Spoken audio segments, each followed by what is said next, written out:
Well, fixed income ETFs certainly haven't been around as long as equity ETFs, but they work in essentially the same way, where as long as the underlying liquidity, the liquidity of the underlying investment, so if you're thinking about many of the equity ETFs, ASX 200, S&P 500, we know that the underlying liquidity of those indexes and the shares in those indexes is very strong. When we also think about the fixed income market, that is essentially the same thing, while not a different way of liquidity though.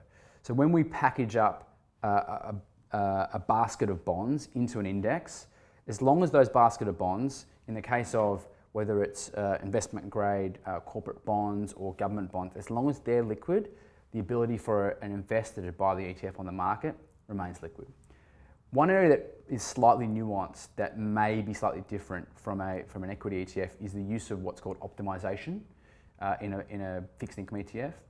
In that, when you buy, again, the S&P 500, for example, we can buy up every single one of those shares and hold them for you as an investor. Where, whilst we will still always replicate and hold securities, so the bonds in this case, we may actually be able to hold a less amount of those bonds, but still ensure the tracking, when we think about ETFs as an index tracking instrument, to be right on target, but still offer them at a really cost-effective price. So, I would implore that any investors looking at that optimization process, you can utilize the ETF provider's website, and there should be explanations there how that works. So when we think about ETF liquidity, it acts like a normal ETF. So you have the ability, ETF standing for exchange traded fund, to go via an exchange, whether that's the ASX, whether that's an offshore exchange like the NASDAQ or like the New York Stock Exchange, and buy these bond ETFs as you would an equity ETF. So as long as the market is trading, you'll have the ability to go on and see the price of that ETF and pick that up and have that in your portfolio. When we think about distributions, again, similar to how an equity ETF would work. The coupons of a bond compared to a dividend are collected by the fund manager or the ETF manager. Then they are provided back to the investor. Now that may happen on a monthly basis, it may happen semi-annually, it may happen triannually. There's no fixed amount depending on what the actual ETF is, but every bit of coupon, every bit of distribution that we receive as an ETF manager or any other ETF manager will be passed back on to the ETF investor. Look, I don't think it's necessarily about a benefit. I think there is certainly a role for an active fund, there's certainly a role for a direct buy, and there's certainly a role for an ETF in a portfolio. When we actually think about ETFs, there's a common argument around passive versus active. We actually think that anytime you buy an ETF, if you consider that as a passive, that essentially is a tool, as is an active fund, that's a tool, as an individual bond or individual, that's a tool in your portfolio. So every decision you make is an active decision. So whether you're using an equity ETF or a fixed income ETF or an active fund manager, as long as that fills the gap in your portfolio that you're looking to get the outcome that you need as an investor, that's what matters in the end. What we have seen is that fixed income ETFs are becoming used in a couple of ways. One is tactically, because of that liquidity, you have the ability to get in and get out of these in a shorter period of time, potentially than say a managed fund. And that is then used when we think tactically, we think more on a shorter term basis to fill a portfolio gap. The second part of it is that inherently with ETFs, they're generally lower cost than an actively managed fund. So they, again, are filling a position of potentially a core part of the portfolio where you might find an active manager sit as a satellite where if they are more expensive in this case. So a couple of use cases of ETFs in portfolios.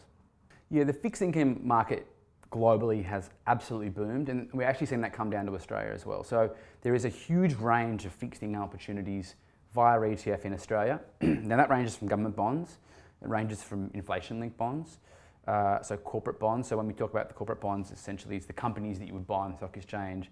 If they'd issued debt, you have the ability to buy those bonds. So you can get access to those, and then you can even start looking more broad and think, how am I going to access international fixed income? So you might look at international corporate bonds. You can even look at emerging market bonds, so emerging market sovereigns, so sovereigns being countries, you can access those bonds through an ETF platform. There's a huge market in the US and globally on high yield bonds, so those companies that maybe don't fit quite neatly in the corporate bucket, but you may actually get some higher income from those as well. So there's a huge range of application that you can utilize and build a portfolio with the ETFs that are available through the ASX. Yeah, so we at Ishares really have taken a keen focus on providing access to a full suite of fixed income ETFs to investors in Australia. Globally, we have a really strong suite. We are certainly the market leaders in equity and fixed income ETFs, and we've heavily focused on fixed income ETFs for the next phase of growth of ETFs because we know that investors are seeking that type of exposure. And we thought that would be the same in Australia. So we have a suite of 10 ETFs if you include our cash ETFs, and that ranges from international fixed income exposures, and we previously had Australian government fixed income exposures, both an inflation-linked bond, a government bond, and what we call a core composite, which is a mixture of government and corporates. So what we brought to the market is a pure corporate bond. Again, how does that, where a corporate bond that can fit in an investor's portfolio neatly if they want to play that specific card. And we also bought what we call an alternative to cash in a fixed income ETF that is what's called low duration corporate. So it actually gives you a bit of a higher yield potential than you might get in cash. We're aiming to sort of get between 0.75% and 1% above the RBA cash rate. But again, doesn't really go the full way towards that middle of the ground corporate ETF. We also decided that what's really important to investors that we're seeing and when we're having conversations around, and this is a global conversation, is around that sustainability. So we do have in place what we call the BlackRock baseline screens across both those ETFs. So they will screen out a few companies that would normally sit in these broader indexes to ensure that from a sustainability point of view, we're going that way with these fixed income opportunities. So some examples are companies that may be associated with, say, civilian firearms, or also, say, fossil fuels.